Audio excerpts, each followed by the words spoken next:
understand, my friend, is that you're supposed to fail.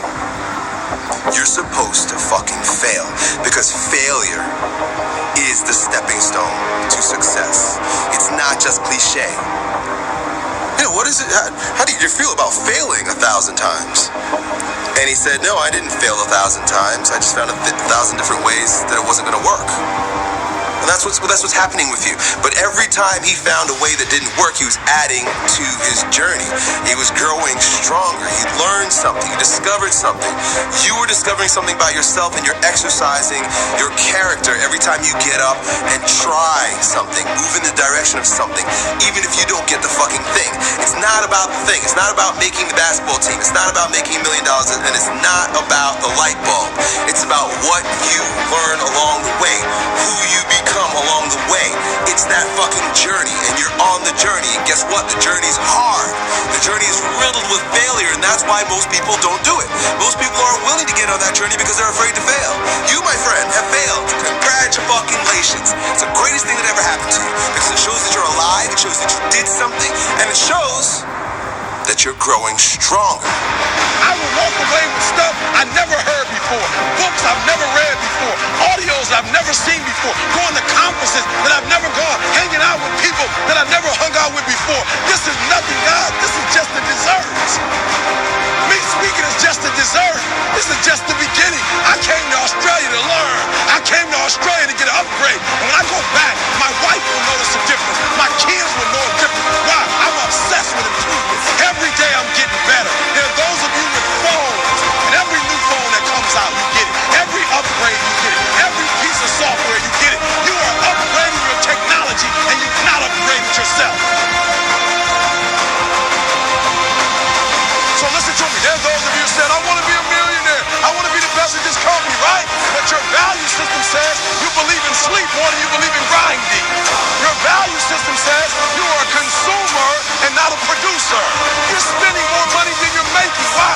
Because you're a consumer. But you're reading all the books and you're saying everything the books are saying. But those books are not in alignment with your values. And if you're going to go to the next level, your values are going to have to change. Once you believe you are something, you actually embody that feeling. If you were, God forbid, in a coma, and you woke up, you didn't really have a memory, and you were told that you used to be a Navy SEAL, and they want you back now, you're healthy. Do you think you act differently, hold yourself differently, conduct yourself different, have a different self-concept of who you are than if you were told you were a piano instructor? Being successful in life is all about having the proper belief system in you are. Truly believing that you are something unique, that you are something special in that field.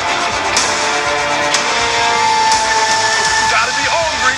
One of the requirements. When you study the greats and you ask yourself, what makes the great great? The great hungry. Listen to me, I'm not talking about those who were just born from the bottom. I'm talking about people who were born at the top and who stayed on the top. How did they do it? They was hungry.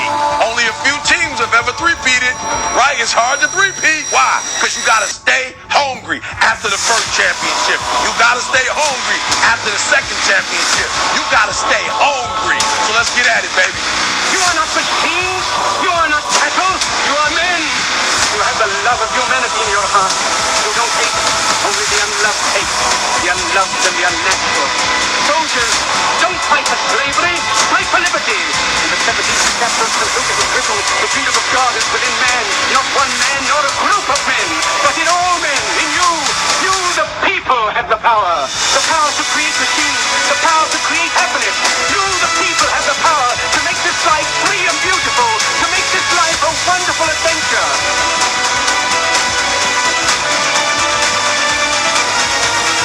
Let us fight for a new world. A decent world. That will give men a chance to work. That will give youth a future and old age a security. The world ain't all sunshine and rainbows. It's a very mean and nasty place, and I don't care how tough you are, it will beat you to your knees and keep you there permanently if you let it. You, me, or nobody is gonna hit as hard as life. But it ain't about how hard you hit. It's about how hard you can get hit and keep moving forward. How much you can take and keep moving forward. That's how winning is done. what you're worth. But you gotta be willing to take the hits and not pointing fingers saying you ain't where you want to be because of him or her or anybody. Cowards do that, and that ain't you. You're better than that.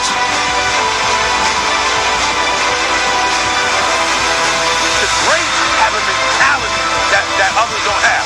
The greats think differently. The greats see differently, right? The greats have a different worldview. The greats, they approach the game in a totally different way.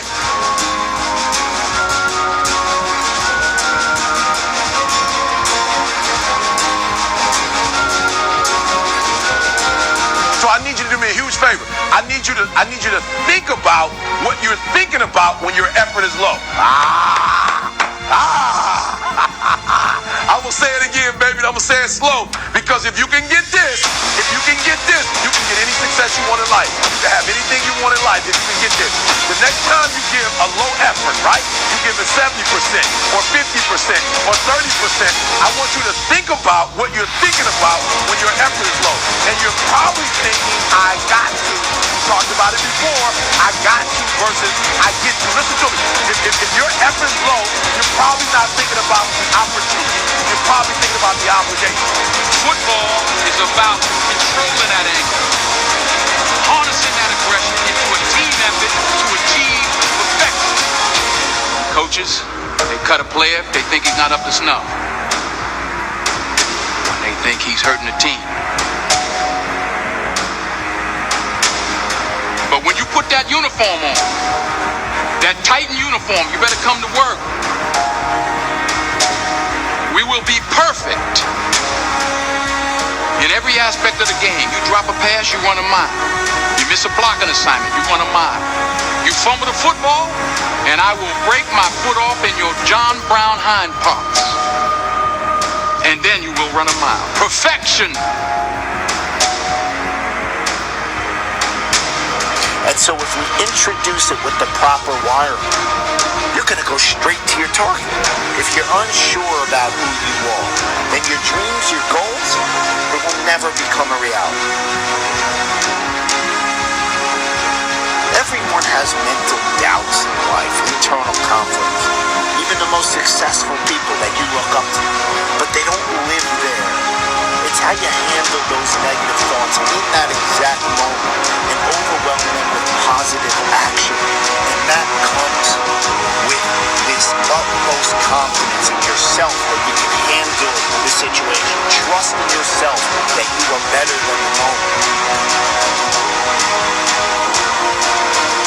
Even in the midst of trials and tribulations, even in the midst of your haters, when people try to break you and tear you down, E.T., how you stay strong is easy, baby. I keep thinking about the opportunity. Every single day, I'm thinking about the opportunity, and I'm not looking at this thing as an obligation. I'm not looking at this thing as something that I have to do, whether I'm forced to do, right? Something that somebody's making me do. Every time I wake up, I'm thinking, woo, I'm alive, baby. This is the day. I'm alive, baby. I got my life. I've got a measure of health. I got a measure of strength. Like, this is an opportunity.